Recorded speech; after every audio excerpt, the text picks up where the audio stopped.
of the winner is kept. This year, of course, was no exception. But you can imagine my surprise when I learned this year, in an effort to increase security, not even the person introducing the 2009 winner could be told of his or her identity. It was daunting at first, but like any resourceful researcher, I decided to do what we do best. I roped my research assistant into helping, and we decided to do a Google search. So if you can please remove the screens. So, what we're going to do is begin by typing in Oscar Causey Award Winner 2009, because obviously that should produce what we need. Okay?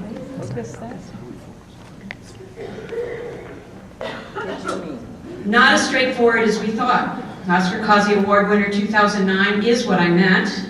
I did make sure all the words were spelled correctly, so we do need to try some new and more general keywords. So, okay, let's try adding early life. This page reveals that our 2009 award winner was born in Ann Arbor, Michigan, and grew up in Toledo, Ohio. Reading between the lines, I sensed that her dad was a physician and mom a homemaker. And we can see that our winner grew up with sisters. Curious, I wonder what else we can find out about her personal life before searching her professional background. So, Kate, let's see what hobbies gets us.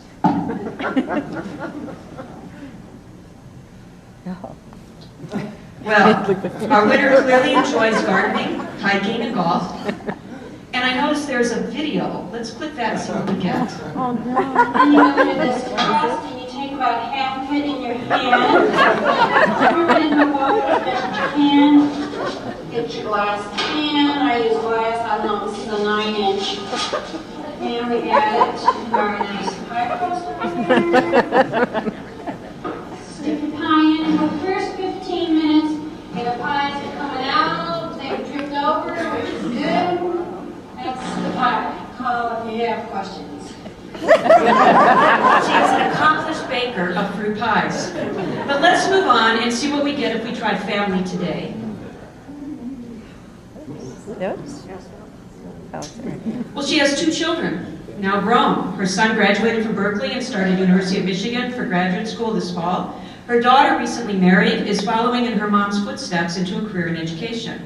So let's try friends, see what we get from that. Some of you may be starting to piece clues together.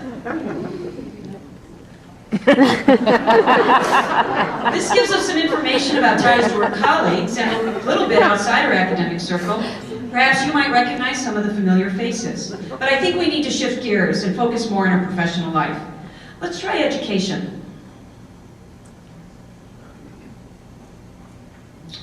Well, we can see that she left Toledo after high school to attend Duke University, but ended up graduating from Tufts in 1972 with a BA in English.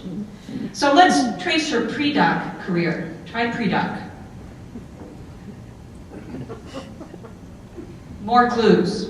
She taught upper elementary and secondary school English at Galloway School in Atlanta while completing her MED, graduating from Georgia State University with a certificate as a reading specialist in 1973. She then taught 3rd grade and 6th grade reading in Houston and Virginia, respectively. I bet we'd get a lot more if we turn to professional contributions. Another failed search, but they do give us some suggestions. So let's try positions first and see what we get. We learned that our 2009 winner has been at the University of Minnesota since 1978, serving as the Guy Bond Professor of Reading since 1997, and Director of the Minnesota Center for Reading Research since 2004. So what did she do in these positions? Let's check research. Here it's clear that her research lines reflect what Deborah described, a systematic, significant, and prolific contribution to the field. She conducted instructional studies to improve comprehension of informational text.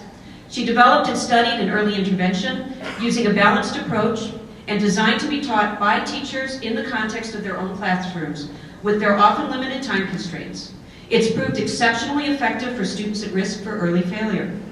She's conducted research on understanding and improving the nature and quality of instruction in low-income schools, first with David Pearson as part of the Center for the Improvement of Early Reading Achievement, or Sierra, then as the principal investigator of Minnesota's Reading Excellence and Reading First initiatives. Her site-based, grassroots approach to reading reform runs counter to the national trends toward top-down, prepackaged reforms, and has demonstrated achievement gains that are consistently more impressive than those achieved with more draconian approaches. The model she researched emphasizes active student response, student-centered pedagogy, and tasks with high levels of cognitive challenge and engagement for all students. Her approach to professional learning emphasizes creating and maintaining a professional community with grassroots decision-making. With all of her scholarly work, I'm sure that if we click books, we should find it even more revealing. Publishing her work in a variety of sources, she provides a legacy of scholarship that unquestionably makes this recognition so well-deserved. Let's try once again to identify our winner, who many of you may have already figured out. Let's just try winner. Whether she's on safari in South Africa,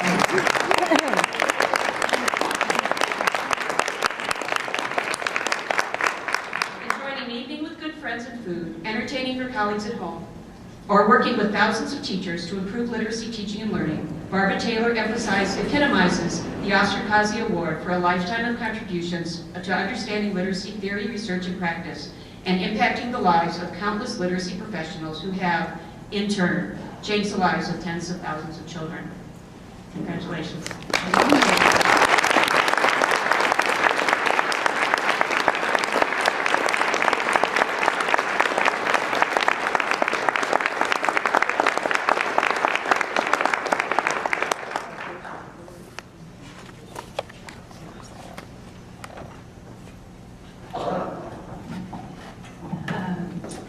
NRC has been my professional organization for the past 34 years.